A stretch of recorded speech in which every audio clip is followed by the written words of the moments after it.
The transport shuddered as it entered the prison dome's upper atmosphere, red lights strobing in the narrow cargo hold. The air stank of ozone and metal, sharp, sterile, and brutal. The human sat chained to the bulkhead, head bowed, silent. Around him, the guards, a reptilian species known as the Gralvith, watched him with unreadable expressions, their armor humming softly with integrated neural syncs. He looked unremarkable, average height, unshaven. Bruises mottled his jawline and cheekbone, and dried blood flaked from his temple. His uniform was stripped of rank, patches torn off, deliberately dehumanized. But his eyes, when they opened, held the clarity of a man who had seen too much and survived it all. "You really think this one's worth feeding to it?" One of the guards muttered in their guttural tongue. Another hissed in amusement. "He's just a medic," the first continued, tapping at a data tablet. "No combat record. Caught treating the wounded in a forbidden zone." The second Gralvith cocked its head. "Then it'll be over quickly. The beast hasn't eaten in 2 days." The human said nothing. He listened. That was what he had always done best. Listen, observe, adapt. He felt the motion of the ship begin to slow as it descended into the pit's infrastructure. There were no windows in the dome, but he could feel the shift in air pressure, the claustrophobic weight of reinforced stone and steel. This was not a cell meant for imprisonment. It was a chamber meant to break spirits, or test them. The Gralvith dragged him out by his arms, not roughly, but with purpose. The corridor they marched down pulsed dimly with biolight veins, pulsing like a circulatory system beneath the alien alloy walls. At the end stood a single massive door, ribbed with vertical slats and sealed tight with hydraulic locks. Behind it, he heard breathing, low, rasping, animalistic. Then a growl. The guard stepped back. One tapped at a control panel, the locks disengaging with a hiss. The door groaned open, revealing a cavernous, shadow-soaked chamber. Its floor was worn with scratches and dried gore. In the far corner, eyes glinted like dying suns. The guard shoved him forward. He didn't resist. He walked in, his steps deliberate, unhurried. The door slammed shut behind him with a finality that seemed to suck the oxygen out of the room. For a moment, there was only silence, then movement. From the darkness emerged a creature unlike anything bred by Earth or its wars. It was massive, shoulder height to a man even on all fours, with coarse, matted fur bristling with embedded spines. Its maw opened, revealing rows of jagged teeth, some unnaturally long, chemically reinforced. The eyes glowed with residual bio-rage, engineered to hate, to hunger, to kill. The human stood still. The creature circled him, slow and cautious, its breath hot and acrid against his skin. He turned his head slightly, keeping it in view, but not making direct eye contact. His heart thundered, but not with fear, with memory. He had seen eyes like that before, on Earth, during the first expansion war. Not in beasts, but in men. Men broken by what they had done, what they had seen, and some, those very few, had been pulled back from that edge. Not by orders or sedatives, by touch, by voice, by presence. The wolf growled, deep and low. The human crouched slowly, palms open and visible. "You've been used," he said softly, knowing the creature wouldn't understand the words, but perhaps something else, the tone, the rhythm. "Like me." The wolf halted. One foot scraped the floor. The growl ceased. The surveillance monitor's back and the command deck blinked with flickering light as the Gralvith officers leaned forward. "Why hasn't it attacked? He's just sitting there. What's he doing?" "Talking." The commander spat. "To it." The human kept his voice steady, low, like calming a child in shock. "You're not just a weapon, are you?" "No. You're more." The wolf's breathing slowed. It cocked its head, sniffed the air around him. He did not flinch. Pain was nothing new. He had once held a dying man's femoral artery, closed for 27 minutes, while artillery fell within arm's reach. He had sewn flesh with his teeth when hands weren't enough. He knew endurance. He knew control. A footstep behind him. Claws scraped stone. Then, the beast sat. Not submissive, not tamed. Watchful. The human exhaled, slow and even, and lowered himself fully to the floor, cross-legged. In the observation room, silence reigned. No attack. One officer murmured. The commander's eyes narrowed. He's communicating. This shouldn't be possible, another said. The beast has resisted all handlers. We've executed 5 prisoners this way. Perhaps this one is different. The commander stared at the screen. Or perhaps we made a mistake. Inside the pit, the wolf lowered its head, nostrils flaring. It edged closer, snout twitching. The man met its gaze, not with dominance, but understanding. He whispered, "We are both cage things." The creature blinked. The chamber remained still. For now. But something had shifted, something irreversible. Not in the wolf, in the balance of power. And beyond the reinforced walls, the Gralvith began to whisper. About the man who walked into death's jaws and sat down to speak with it. The wolf circled closer in silence, its massive paws treading softly across the dust-scored floor. The human remained still, eyes forward, hands relaxed on his knees. He didn't dare reach out. Not yet. Trust was a slow thing, especially with a creature that had known only violence as its language. A low breath rumbled from the beast's chest as it lowered its snout, sniffing his shoulder, then his neck. Its breath was warm, sharp with the scent of meat and metallic rot. He didn't recoil. Instead, he murmured, soft, slow words that held no meaning in the alien world around them, but whose cadence carried weight. He spoke not to command, but to connect. "I've seen what they do," he said, eyes never leaving the floor. "To things they don't understand. What they turn you into when they need you angry." The wolf's ears flicked. It growled, not in warning, but in recognition. They had not stripped him of everything. Beneath the tattered uniform, against his skin, was a thin patch, a pressure-sensitive implant embedded behind his ear. It wasn't a weapon. It was a relic of Earth's medic division, long since decommissioned. A neural sync tag meant for battlefield triage coordination. In the right conditions, it could still emit low-frequency tones, subaudible pulses designed to calm panicked biosoldiers. Or beasts. He tapped it twice with his finger, subtly. The wolf jerked slightly, then stilled. He tapped again, adjusted his breath, aligning the rhythm of his voice with the tone's oscillation. Primitive, imprecise, but it was working. The creature blinked slowly, pupils dilating and contracting in time with the pulses. He leaned forward just an inch. "There it is. You're listening." A flash of memory returned.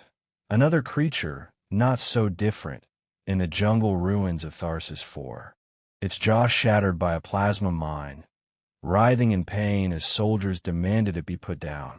He had knelt then, too, ignoring the rifle barrels aimed at him, and wrapped his hand around its skull to keep it still while he injected the morphine. That one had died hours later, but not alone. This one might live, might fight something other than instinct. The wolf took a step back, then paced in a wide circle. It stopped near the chamber's edge, where the shadows deepened, and sat again. Its eyes did not leave him. The human exhaled. He wasn't safe. Not yet. But he wasn't prey anymore either. Above, in the command deck, the alien officers argued in hushed tones. The commander slammed a clawed fist against the console. "This isn't science. It's sorcery. He's not controlling it. He's calming it. Same difference. That thing was bred to hate everything with a pulse. If it doesn't tear him apart, we have a security breach." The younger tactician adjusted the feed. "He's not a soldier. Not like the others. Look at how he moves. Measured, deliberate. He hasn't even tried to fight. No, he's something worse. the commander said coldly. A strategist. They began logging biometric data, hormone levels, heart rates, pupillary reactions. Somewhere, the chain of command would see these reports. And when they did, someone would ask a question the Gralvith had not considered until now.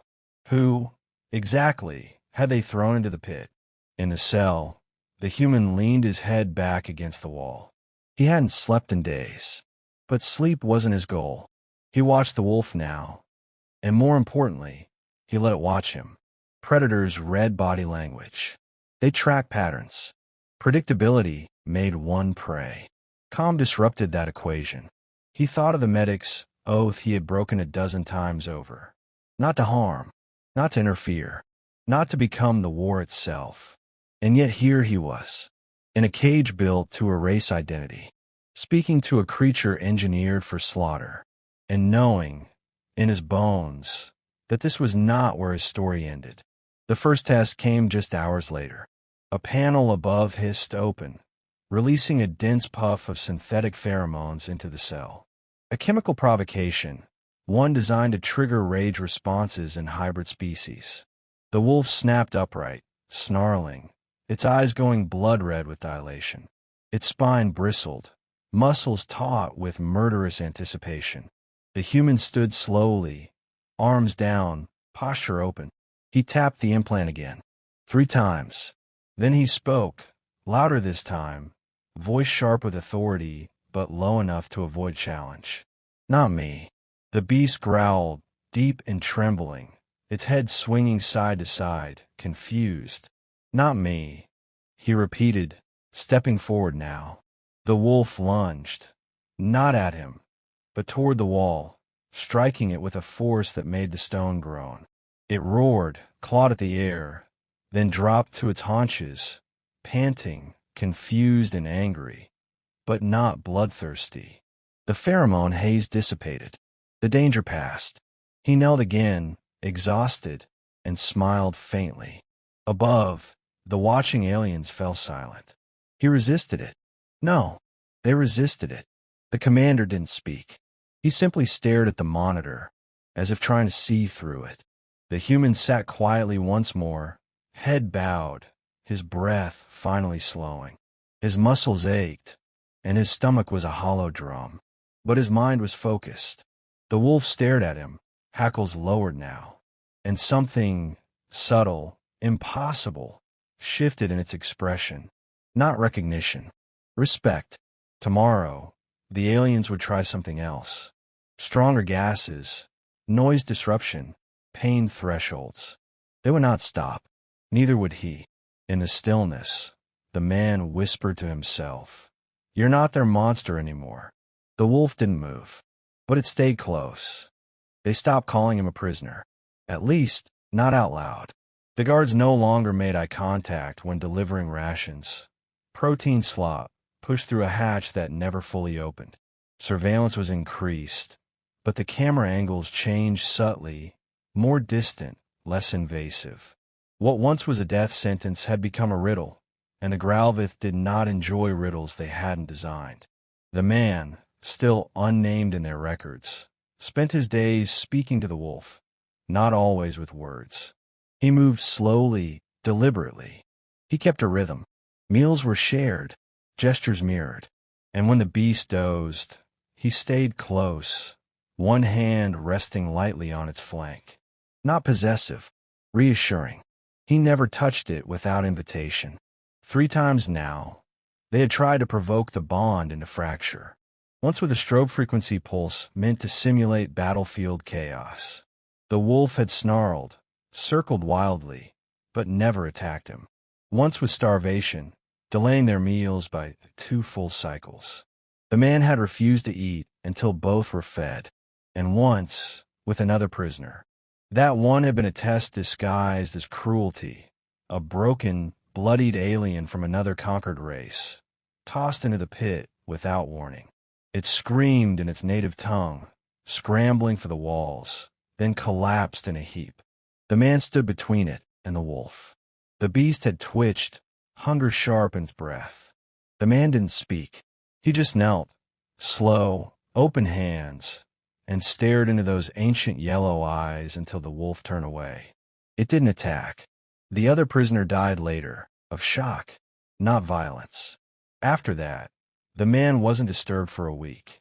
He spent that time examining the chamber, its seams, its air cycles, the rhythm of the lights. He learned when the guards changed shifts and how long the surveillance feeds blinked when transferring data upstream. The wolf watched him work. It didn't understand the details, but it understood intent. This wasn't a man hiding. It was a man planning. Above them, the Gralvith debated in hushed, urgent tones. He's training it. No, he's rewiring it. He's human. He has no telepathy, no neural command link that we know of. The commander remained silent during these arguments. He no longer believed in the simplicity of species. The man in the pit had become something else. Not soldier, not slave. An echo of something older. They assigned a xenopsychologist to monitor the pair. She observed hours of footage and returned with only a single sentence in her report. He speaks wolf. The legend grew in whispers, not orders. Soldiers began referring to the man as the Quiet. Some believed he was cursed. Others thought he was Earth's final weapon, a ghost sent to destroy from within. Rumors spread faster than facts. That was the first crack in discipline. The man knew this. He had seen the same thing happen in field hospitals. Superstitions swelling in the silence between explosions. Morale could be turned, twisted, weaponized, and fear was the sharpest wedge. So he began feeding it. Not openly, just with glances. He would stare at the cameras, unblinking, for minutes at a time. He would place a hand on the wolf's head and whisper nothings while watching the lens. Once, he scratched a mark into the stone, an Earth military triage symbol, long obsolete. It meant unstable conditions. But the Gralvith had no translation. To them, it looked like a warning, or a message. The commander responded by isolating the feed. No more idle soldiers were allowed to watch the pit. But the damage was done. The legend had already reached the barracks. They began assigning only automated drones to food delivery. And when those drones malfunctioned, twice in a row, they installed fail-safes. One exploded during routine maintenance. No clear cause. The man didn't smile when he heard the blast through the floor. He didn't need to. The wolf's ear twitched at the sound, then returned to sleep. That night, the man spoke aloud. Not to the wolf, not to the cameras, to the cell itself. "You built this to break me," he said softly. "But I've built things too. I've put bodies back together that should have died screaming. I've held life in my hands and willed it not to leave." He stood and crossed to the far wall, where condensation pooled in thin rivulets from the vents. He pressed his hand to the surface. "I'm not a weapon. I'm what you fear more." He turned back to the wolf, who watched him through half-lidded eyes. "I'm a healer." Outside, the air control system faltered for 11 seconds. Lights dimmed across the wing. Somewhere deep in the server hive, code rewrote itself, subtle, untraceable. A bypass triggered silently, and a door that had never opened except by order listened. The man lay beside the wolf that night, breathing slow, matching its rhythm. He did not sleep. Not yet. The breach began not with thunder, but with silence. A soft hiss, barely audible, escaped the wall seam at the hour the guards called the dead shift. The door, long sealed and thought unopenable without layered clearance, slid back with the grace of a held breath. No alarms sounded. No lights flashed. The system, lulled by its own arrogance, never anticipated internal dissent. The man stood without hesitation. The wolf rose with him. They moved together, without words. The passage beyond was narrow, unfinished, part of the station's older architecture, long abandoned when the Gralvith upgraded their command levels. Dust clung to the walls like memory. Pipes ran overhead like the ribs of a sleeping beast. They encountered no one. The hallways were unguarded, monitored only by sensors that now blinked idly. rerouted by ghost code he had planted days before. He hadn't needed blueprints. He had read the patterns, air currents, vent sounds, the logic of design born from efficiency. Pain taught him the architecture of imprisonment. He could feel exits in his bones. They passed the first checkpoint, a pressure gate meant to isolate quarantine zones. It opened like a yawn and sealed again behind them. The wolf glanced back once, ears twitching, but did not break pace. The man didn't run. He walked, each step deliberate. Speed was not safety here. Precision was. He remembered Earth's evacuation corridors. The way survivors had to be led calmly, not herded. Panic multiplied danger. He carried that stillness in his posture. Even now, 2 more junctions brought them to the armory access chamber. It was manned, but only barely, a single technician monitoring a diagnostic panel, half asleep. He didn't see them until the man was close enough to breathe his air. The technician reached for the comm panel. The man shook his head, slow. Don't. The wolf stood behind him, silent, still, its golden eyes fixed on the alien's pulse. The technician froze, hand trembling over the console. I'm not here to kill you, the man said. I just need the lift codes. The alien stammered something in a dialect not common on this deck. The man didn't need to understand it. He read the panic in posture, not language. He stepped forward and placed a hand on the panel. I could have sent this whole level into decompression. You know that, right? But I didn't. The technician stared at him, then at the wolf. Then he typed. The elevator doors behind them sighed open. The man nodded once. Good choice. He didn't thank him. There was no need. Mercy had spoken clearly enough. They took the lift in silence. The wolf stared at the descending lights, as if tracking stars. At the base of the station, the hangar sprawled, open like a wound. Shuttles slept in cradles of steel and plasma scaffolding. Most were locked, coded to command signatures. But not all. He moved past the fighters and transports to the back tier, where supply haulers are docked for inspection. He found one with a maintenance tag, still flashing. A ship no one had finished logging out. Its hatch was open. Inside, the interface was primitive, familiar. Manual override was still active. He powered it up, bypassed the flight lock with a sequence that no alien would think to encrypt, a medical emergency code used by Terran evac teams. The engines purred to life. He didn't turn as the wolf stepped up beside him. It sat, gazing at the stars through the viewport. Its shoulders relaxed. The alarm came at last, faint and late, a confused shriek from upper command as someone realized the impossible had become real. But by then, they were already airborne. The shuttle cut through the dark like a blade. Behind them, the prison station dwindled, lights flaring uselessly.